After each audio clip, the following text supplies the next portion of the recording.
All right, this is a phytoplankton reactor.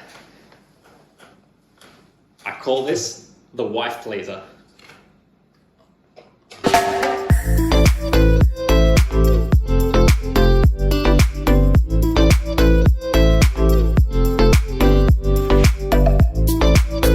So this giant phytoplankton reactor behind me is made by Pacific Sun. They do 3 models. I think this is the biggest one. So there's a small, medium, and a large. And so if you're interested in getting into phytoplankton and you don't want to go down the DIY route, or perhaps you've already gone down the DIY route and you want something a little bit more slick and integrated and well designed, this is an awesome option that's out there on the market. I know you can always do phytoplankton using just some Coke bottles and an air pump, but that's not really wife friendly, let's say. I live in an apartment. I don't have a garage where I can set that up, and I'm short on space to be able to dedicate part of the house for some science experiment, as my wife would put it. So a reactor like this that looks a lot nicer, can be integrated into the tank and have some automation, it's just more my thing. So I'm really happy with this. The principle doesn't change regardless of whether you have a really nice reactor like this one or you just have a bunch of Coke bottles with an air pump attached to them and a grow light sitting above them. So, hello Nemo. So I'm going to go through the process of how to set it up, how to culture your own phyto at home, what the benefits of phyto are, and all the information you'll need if you want to use a reactor like this or do it yourself DIY. So first up, you need to clean your reactor. So whether you're using a big proper phyto reactor specially made like this one, or you're using a completely DIY kit that you've built yourself out of Coke bottles, the principle remains the same, and that is that you need to sterilize it really well prior to starting your culture. So you can do what I'm about to do no matter what type of reactor you have, but there's a couple of things to consider. The best way to sterilize, in my opinion, is with either boiling water and flushing the system with a few times with boiling water. In larger reactors, that can be kind of difficult because most people don't have giant kettles and you do really need boiling water. So preparing and using that much boiling water can be a little tricky, also potentially a little dangerous. So the next best way, if you're using a big reactor like this, is to just use simple tap water and bleach. So you need a chlorine-based disinfectant. So that's bleach, Domestos, White King, whatever brand you want. You don't want to use an alcohol-based disinfectant because alcohol disinfectants with plastics and acrylics is bad news. Make sure it's chlorine-based. So all I've done is I've filled my reactor up with 5 liters of tap water, and you can see that's about half of the reactor, a little over half. This is approximately a 10-liter reactor, I think. And it's not very scientific. You just take your bleach and just give it a bit of a slurp in there. That's about enough. You don't need to go overboard. This is strong stuff. Bleach kills everything. So that's now got bleach in it. Then what I'm going to do is anything that's going to be in contact or potentially in contact with the phyto needs to be sterilized as well. So this whole apparatus here, which is the light and the lid and the airline tubing, I'm just going to put in just loosely like that, and I'm just going to give it a shake and a swirl around. I'll just unplug it, and I'm just going to give this a good shake and swirl around so that every surface that can come in contact with the phytoplankton has been sterilized. That's the idea. So you need to make it come in contact with this water that has bleach in it. I'm going to let this sit for a couple of minutes. I'm going to drain it down the sink. I'm going to rinse it very thoroughly, multiple times, and then I'm going to let it air dry. This will ensure that there's no bleach residue or remaining chlorine left in the device, which you don't want. But yeah, simple as that. You want to sterilize your equipment for a phytoreactor every time you're starting a new culture. Now that the reactor is clean, it's just air drying now. I'm going to just wait for it to be completely air dry before I actually set it up. The next step will be to mix up some salt water. Now you can do Phyto in full 35 parts per million salt water, the same strength as you typically use in your reef tank, but a lot of people recommend running it at a lower salinity, about 25 parts per million. So you have your slightly lower salinity mix. The next thing you're going to need is a fertilizer. Now there's a fertilizer mix that was designed and had a PhD written about it back in the 70s, and that seems to be the one that everyone still uses to this day. It's commonly known as F2. Now if you Google F2 fertilizer, you'll find a fair few sources of it, not many in Australia, but I think the biggest source, and the source that I used to get my little bottle of it, was actually Urban Reefer. So you'll be able to find Urban Reefer in Australia on Facebook. Reach out to him and you'll be able to buy it directly from him. He also sells it on eBay as well, so a quick eBay search and you'll find it. He can also sell you the other thing that you need to get started, which is some live phytoplankton itself. So this is a 500 ml bottle of phytoplankton, and that's more than enough to get started. So once you've got those two things, your reactor set up, whether it's Coke bottles or a big reactor like this, you'll also need an air pump. Doesn't need to be a strong one. You only want gentle flow of bubbles through the phytoplankton, and a grow light. Now this reactor has a light built into it. If you've got a DIY setup with Coke bottles, any type of simple, cheap grow light from eBay will do the job. You'll have the phytoplankton bubbling away 24/7 with the air stone, but then the light you'll only want to be running on about a 10-hour cycle. Now a good starting point for the fertilizer is about 1 ml per litre. I'm going to only half fill this reactor to about here, which will be about 5 litres of phytoplankton. And I don't want it to grow particularly quickly because I'm just judging based on how much I think I can actually use. So I'm going to go with a slightly lower dose of the fertilizer at starting around 4 ml per 5 litres and see how that goes. I might lower it further in the future, or I might raise it up. You can play around with the dosage of fertilizer in order to play around with how quickly the phytoplankton reproduces. Additionally, you could also experiment with the light photo period as well. A lower photo period would result in slower growth of the phytoplankton. It will typically take about a week for the phytoplankton to reach this level of greenness, as it were. So I'm going to document my process over the next week, taking a photo of the reactor every day.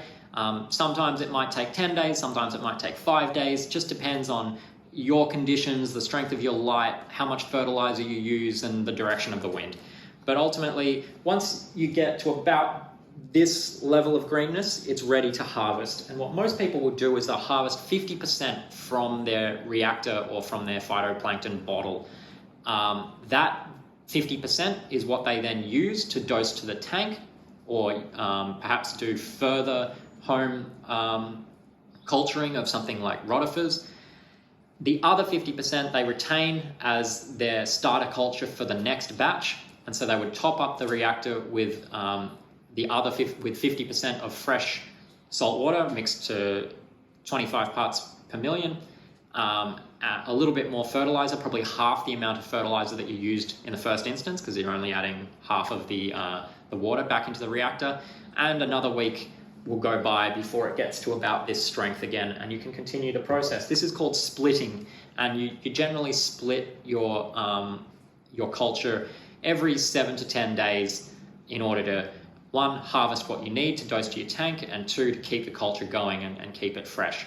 Occasionally, for various reasons, your culture may crash, in which case you should completely start it again, give all the equipment a good sterilization, and use some of the phytoplankton that you've previously harvested as the base for your new starter culture. Alright, so it's a few hours later. I let the reactor fully dry after I cleaned it, as you just saw, and I've now just filled it with salt water, and this salt water is mixed to 25 ppt, or about 1.20 specific gravity. Always use artificial salt when cultivating phytoplankton. You can't use natural seawater, and you can't use water from your tank. It's got to be sterile, brand new salt mixed as artificial water as fresh. So I haven't filled the reactor, as you can see. I've only filled it to about here. This is about 6 liters. And what I'm going to do now is add the fertilizer. Now, as I said before, I got the fertilizer from Phil, the urban reefer, so I'll have his Facebook linked down below. You can also find his products sold on eBay, if you're in Australia, that is.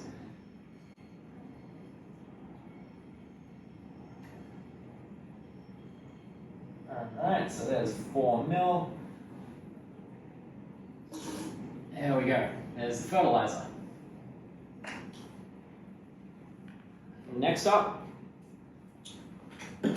I'll be adding the phytoplankton culture, putting the lid back on, attaching the air pump, turning on the light, and we're done.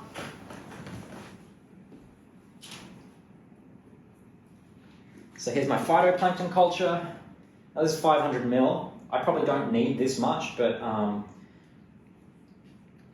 let's see how much. You just want to get enough to tank the water green. So I'll start with maybe half this bottle and we'll see what it looks like. I mean, that's probably enough to start the culture. I guess the more you use, the quicker the phytoplankton is going to start growing and everything. I'll just add a little more, and then the rest of this I might just dose to my tank as an early taste of what's to come in the future once I've got this fully running. So I've added, there you go, like 2/3 of that bottle. Get the lid, put this in. Now with this Pacific Sun Phytoreactor, this is the light, which is attached just here, and you can actually remove it. It just pulls out like that. This is air line, so this is to allow the reactor to breathe. So you don't close this, you leave this open, and it prevents the reactor from exploding, because what we're going to be using one of these for is to pump air in from my air pump. You can then use one of these for the air pump, one of them for sucking phytoplankton out of the reactor if you want to have it on a dosing pump straight to your tank, and the third one you could use for pumping salt water into the reactor if you wanted to replace the water that you siphoned off from the reactor. Now I'm probably not going to use 2 of these. I'm only going to use one for the air going in for the bubbling, for aeration, because at the bottom there's this big tap as well, and you can use this to siphon off a larger amount if you're going to just do manual extraction of the phytoplankton. And that's more than likely what I'm going to do, is just every day siphon off however much I want manually from this bottom tap. But yeah, there's lots of options and ways that you can use this reactor. You don't need to fill it all the way, and there is a max fill line, which you can see just here. So you should never fill it above that. But yeah, there's no reason why you can't fill it less like I am right now, because I don't really need huge amounts of phyto for my purposes. So I'm just going to do about half of the reactor, a bit over half, but yeah. Let me just go get the thumb screws to tighten up this lid, and I'll plug it in and I'll show you what it looks like when it's all working. All right, so here it is up and running. As you can see, I've plugged in my little air pump there into the first one of these inlets. I have this one here open to allow it to breathe, because if this was closed and I was using both of these, it could be an explosion risk, given this is a sealed reactor, so you don't want it pressurized and exploding. It does need to be able to breathe. I only have it about half, let's say 2/3 full, which is fine. You only need a small trickle of bubbles. Even that might be a bit aggressive. I might lower the intensity on this a little bit. It's just to keep the water circulating and moving and provide a little bit of gas exchange. It certainly doesn't need to be anything crazy. As you can see, the color right now is like a lime green and a little bit opaque, a little bit, but yeah, it's going to get a lot stronger, a lot richer to that full dark green that we want. I'll take photos of this every day for the next week, and yeah, I'll show you that through the magic of editing. In this video, you're going to see what this looks like as it evolves over the next week. So yeah, more to come.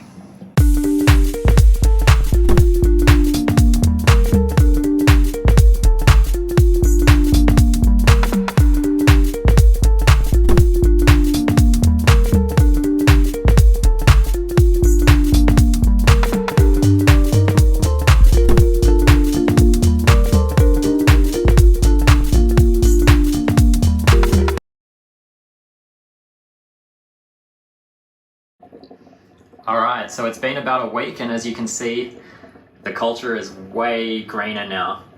Now the true color of the culture is what you can see down the bottom half here, because the top half is where the light is, and that obviously makes it glow. But if I unplug the light, or I'll just turn it off, there you can see the actual color of the culture is a deep dark green.